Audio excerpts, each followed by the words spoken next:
Topic है विद्युत द्विध्रुव के कारण विद्युत क्षेत्र।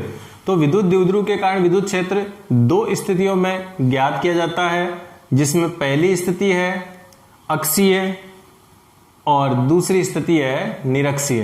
देखो, अक्षीय स्थिति को अनुदैर्घ्य स्थिति भी कहा जाता है और निरक्षीय को अनुप्रस्थ स्थिति भी कहा जाता है, और निरक्षीय को एक दूसरे नाम विषुवतीय स्थिति के नाम से भी जाना जाता है। तो देखो, अक्षीय क्या होगी, जो द्विध्रुव है, द्विध्रुव के दोनों आवेशों को जो मिलाने वाली रेखा है या जो अक्ष है वो क्या कहलाती है, द्विध्रुव की अक्ष कहलाती है। ठीक है, और द्विध्रुव की जो अक्ष के लंबवत वाली जो स्थिति है या जो रेखा है उसे अपन क्या कहते हैं, निरक्ष कहते हैं। ठीक है, तो सबसे पहले अपन कहां पर ज्ञात करेंगे विद्युत क्षेत्र, अक्षीय रेखा पर, फिर उसके बाद में अपन कहां ज्ञात करेंगे, निरक्षीय रेखा पर। तो पहले अपन अक्षीय रेखा पर बात कर लेते हैं।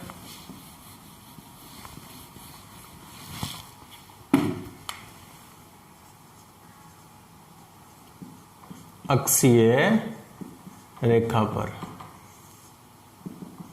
देखिए, ये अपने पास विद्युत द्विध्रुव है और ये विद्युत द्विध्रुव का ऋण आवेश है जो बिंदु ए पर रखा गया है, और ये विद्युत द्विध्रुव का धन आवेश है जो बिंदु बी पर रखा गया है। ठीक है, द्विध्रुव के जो दोनों आवेश हैं, दोनों आवेशों के जो बीच की दूरी है वो कितनी ली जाती है, 2a ली जाती है। कई किताबों में d भी लिया जाता है, और ये द्विध्रुव का मध्य बिंदु है। ठीक है, अब द्विध्रुव के मध्य बिंदु से इसकी अक्षीय रेखा पर अपन को क्या करना है, विद्युत क्षेत्र ज्ञात करना है।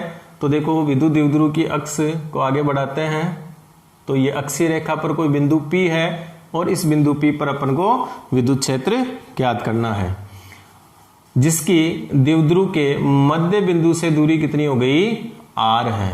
तो r दूरी पर अपन को क्या करना है, विद्युत क्षेत्र का परिकलन करना है। ठीक है, यहां पर देखिए, अभी तक जो अपन ने विद्युत क्षेत्र निकाला है वो केवल बिंदुवत आवेश के कारण निकाला है। तो बिंदुवत आवेश यानी अकेले आवेश के कारण, तो इस अकेले आवेश के कारण विद्युत क्षेत्र निकलेगा। इस अकेले आवेश के कारण यहां पर विद्युत क्षेत्र निकालेंगे बिंदु P पर। फिर अध्यारोपण के सिद्धांत से परिणामी विद्युत क्षेत्र निकाला जाएगा और परिणामी विद्युत क्षेत्र के द्वारा अपन रिजल्ट देंगे। तो अध्यारोपण लगाने के लिए, परिणामी विद्युत क्षेत्र के लिए अपन को इन दोनों आवेशों के कारण बिंदु P पर जो विद्युत क्षेत्र है उसकी दिशा का ज्ञान होना आवश्यक है। तो देखिए, ये धन आवेश है, तो धन आवेश के कारण विद्युत क्षेत्र किधर होता है, आवेश से बाहर की ओर या निर्गत होता है। तो ये E प्लस Q बाहर की ओर हो गया। अब यहां पर बात देखो, दिशा देखने के लिए आवेश और बिंदु को देखो। ठीक है, तो धन आवेश है तो आवेश से बिंदु P के बाहर की ओर निकाल दो। ऐसे ही ये ऋण आवेश है, ये बिंदु रहा, तो ऋण आवेश की ओर दिशा को लाओ। अब तो यहां पर जो ऋण आवेश के कारण विद्युत क्षेत्र की दिशा है वो अंदर की ओर हो गई, E माइनस Q। अब अपन को देखिए, अभी अपन ने बिंदुवत आवेश के कारण विद्युत क्षेत्र निकाला, E बराबर KQ अपॉन R स्क्वायर। ये बिंदुवत आवेश के कारण विद्युत क्षेत्र है। तो यहां पर R जो है वो उस बिंदु आवेश से उस बिंदु P की दूरी थी उस समय। तो यहां पर भी इन बिंदु आवेशों से अपन को बिंदु P की दूरी मालूम होनी चाहिए, जो कि अपने पास नहीं है। तो देखिए, इसके लिए क्या करते हैं, ये मध्य बिंदु है तो ये आधी दूरी हो जाएगी a, और ये वाली दूरी भी कितनी हो जाएगी, a हो जाएगी। ठीक है, अब देखिए, यहां से यहां तक की दूरी कितनी हो गई, r, यानी OP कितनी है, r। ठीक है, और मुझे चाहिए केवल BP। तो BP निकालने के लिए मैं क्या करूंगा, OP में से इस OA को घटा दूंगा। अगर OP में से OA को घटा दूंगा तो क्या बच जाएगी, BP। तो BP कितनी हो जाएगी, R माइनस A। ठीक उसी प्रकार अगर मैं OP में OA जोड़ दूं तो माइनस आवेश या जो ऋण आवेश है, ऋण आवेश से बिंदु P की दूरी आ जाएगी और वो हो जाएगी अपने पास R प्लस A। यानी कि दोनों जो बिंदु आवेश हैं उन बिंदु आवेशों से बिंदु P की दूरी अपन को मालूम हो गई। अब बिंदुवत आवेश के कारण जो विद्युत क्षेत्र निकाला जाता है वो फॉर्मूला यूज करके अपन विद्युत क्षेत्र निकाल रहे हैं। तो पहले प्लस Q आवेश के कारण विद्युत क्षेत्र या विद्युत क्षेत्र की तीव्रता। ठीक है, तो देखिए प्लस क्यू आवेश के कारण विद्युत क्षेत्र E प्लस क्यू हो जाएगा, और E प्लस क्यू वही K Q और बिंदु आवेश से बिंदु की दूरी कितनी है R माइनस A, तो R स्क्वायर होता है, वहां पर दूरी का स्क्वायर होता है, तो यहाँ R माइनस A का स्क्वायर होगा। अब इस विद्युत क्षेत्र की दिशा किधर है, B से P की ओर, देखो बाहर जा रही है, तो यहां लिख देंगे अपन समीकरण 1, और ये कौन सी दिशा हो गई, BP दिशा में।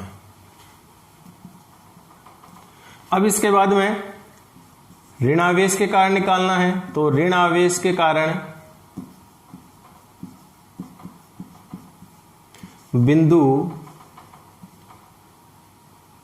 P पर विद्युत क्षेत्र,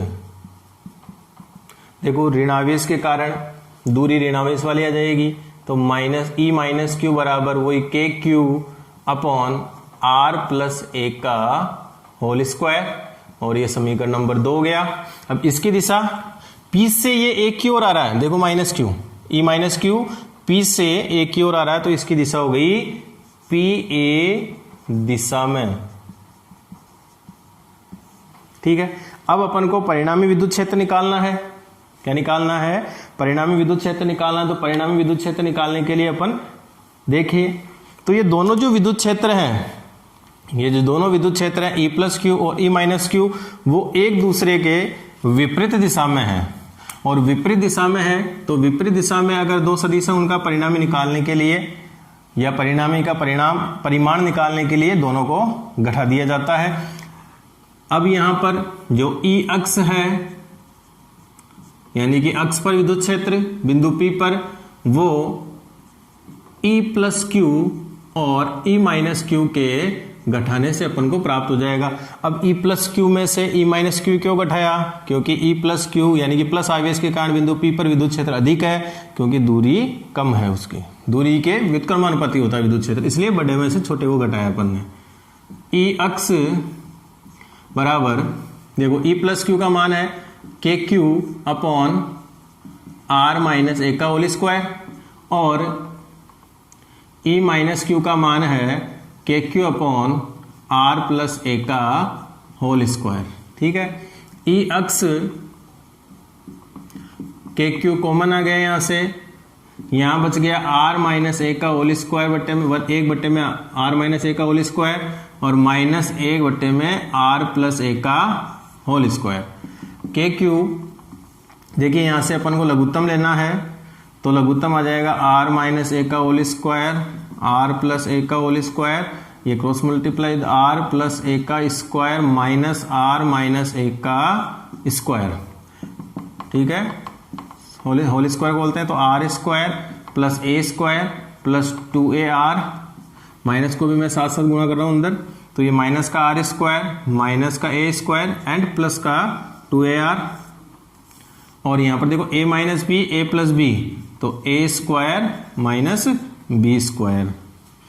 अब देखिए यहाँ R स्क्वायर से R स्क्वायर ए स्क्वायर से R स्क्वायर ए स्क्वायर कट गया, 2AR और 2AR कितने हो गए 4AR, और ये हो गया R square minus a square का होल स्क्वायर E अक्ष। देखिए इस 4 को मैं 2 और गुणा 2 लिख सकता हूं, 2 को मैं फ्रंट में ले आया, तो ये के क्यू और ये 2a और ये R, और ये हो गया R square minus a square का होल स्क्वायर। देखिए q इंटू 2a भी पढ़ा अपन ने कि द्विध्रुव आघूर्ण होता है P, तो E अक्ष बराबर हो गया 2kpr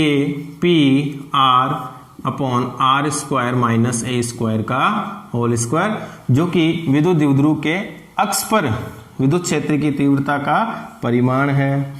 अब देखिए यदि R जो दूरी है वो बहुत बड़ी है A से हो, तो यहां से ए स्क्वायर को नगण्य मानकर हटाया जा सकता है, तो ये हो जाएगा E अक्ष बराबर 2kpr, R ए स्क्वायर हट जाएगा तो R की पावर 4 हो जाएगी है, तो ये आ गया 2kPREX। देखिए सदिश रूप में भी इसको अपन को निरूपित करना है, तो सदिश रूप में निरूपित करने के लिए पहले अपन जो EX है उसकी दिशा देखें। तो देखो बड़ा विद्युत क्षेत्र कौन सा है, E प्लस क्यू, और उसमें से E माइनस क्यू घट गया, तो जो बड़ा विद्युत क्षेत्र उधर ही परिणामी की दिशा होगी, किधर होगी, BP दिशा में, या ऋण आवेश से धन आवेश की ओर। तो किधर होगी, ऋण आवेश से धन आवेश की ओर होगी। तो यहां पर इसका सदिश निरूपण करते हैं। तो सदिश निरूपण में हो जाएगा EX वेक्टर बराबर 2kP वेक्टर, P पर, क्योंकि P भी एक सदिश राशि है और P की दिशा भी किधर होती है, ऋण आवेश से धन आवेश की ओर, और यहां पर विद्युत क्षेत्र की दिशा भी किधर है, ऋण आवेश से धन आवेश की ओर। तो इन दोनों पर अपन ने वेक्टर लगा दिया, दोनों तरफ सदिश राशियां हो गई अपॉन, सॉरी यहां पर R³ आएगा बटे में R³।